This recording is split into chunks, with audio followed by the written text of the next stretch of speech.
Hey, Dr. Tom here.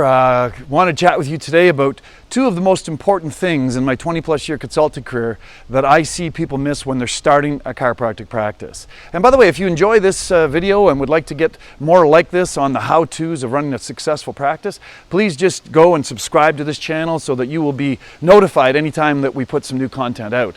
And again, if you haven't had a chance to explore, our YouTube channel, and please go check it out. There's just hundreds and hundreds of how-to videos, how to successfully be the most authentic version of yourself, and how to run a very successful healthcare practice. So the two most common things that I see get missed when people are starting a chiropractic practice in particular is a business plan and a marketing plan. Young docs particularly, get so focused on all of the little detaily things. And again, it's not like you should not focus on having a nice space to practice in and so on, right? So people get all caught up in, should I paint the walls this color or that color? Should I play this kind of music or that kind of music? Should my tables be covered in this or that? And again, it's not that these aren't important things. They're just so far down the importance list of actually making a difference and fulfilling your purpose as a chiropractor. It's ridiculous, right? The piece that people miss is the importance of having a business plan, a well thought out, realistic business plan. I could tell you, I was coaching a doc from the upper part of California a few years ago, and she'd actually let this young doc come into her practice and wanted me to help her figure out the associate side of things. And again, without a proper business plan, without vetting her properly, she just literally let her into her office and was shadowing her and just welcomed her in. But this young person did a business plan, and first year out of school believes that she's going to do $850,000 in revenue. The best this other doc, the senior doc, had ever done was $250,000. A completely unrealistic business plan. So again, if you need some help setting up a business plan, certainly reach out to us. We've got models and templates and how-tos, to help you do that. But the piece about the business plan is to literally go through and calculate how many new client visits you would have. And then as you extrapolate that out based upon your philosophy and technique style, how many services that's going to equate to on a weekly basis out to a monthly basis, based upon your philosophy and technique, your progress reviews and the ability to enroll people or not, depending upon your philosophy, in ongoing care or transition them from crisis care to reconstructive care to wellness care and all of these different transition points, right? As you map that out on a spreadsheet, and certainly we've got a template on our website as part of the Associate Doc Recruiting Program that we'd be happy to get for you.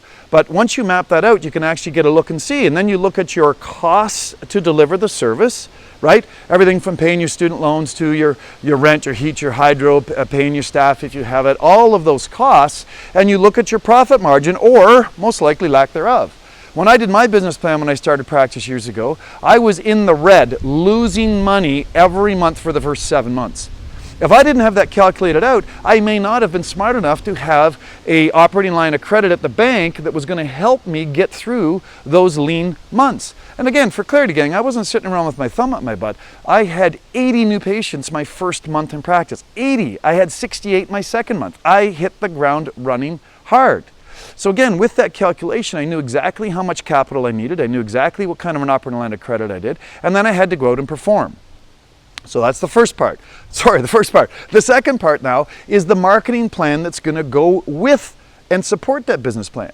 Because it's one thing to say I'm going to have X numbers of new clients. Where the hell are they going to come from? What is your strategy to go out there? So many young docs I see think they open their doors, they maybe put a little ad on social media, and then just expect the phone to start to ring. Absolutely not the case. It's getting a little bit tougher all the time using social media to even get people in the door. So again, that's not a bad strategy, it's just part of a bigger picture plan. So what is the rest of the plan? There's an old saying in business says the more people you meet and greet, the more people you treat, right? So what's your plan to get out into your community and make a difference? Where is your ideal practice member? Who is this person? Write out a psychographic, demographic analysis of that. And then think through in your community, where do these people hang out? Where do they work? Where do they pray? Where do they play? How can you get in front of these people? Either, again, social media, obviously, but just literally good old-fashioned handshaking. Docs will go knock on doors and do door-to-door canvassing about health. Getting in front of people to do talks, to do screenings. There is a plethora of ideas out there for how to get yourself in front of people and help them see the value of investing in your services. We've got a 101 marketing tips document that we'll be happy to share with you. Again, just reach out and do that. So again, two most common errors, there's several, but there's two most common ones we see at full circle in terms of starting a new healthcare practice, particularly chiropractic practice, is number one, not a properly thought out, realistic business plan. Number two, a marketing plan. Make sure you put those into your repertoire as you go out to make a difference with your life, with your chosen profession. Of course, if we can be of service to you, we'd love to. That could be as simple as just subscribing to this YouTube channel and getting some how-to videos. If you'd like to reach out about some coach consulting work, we certainly would, of course, be happy to see if we could provide value to you. Go out and serve them at the highest level, gang.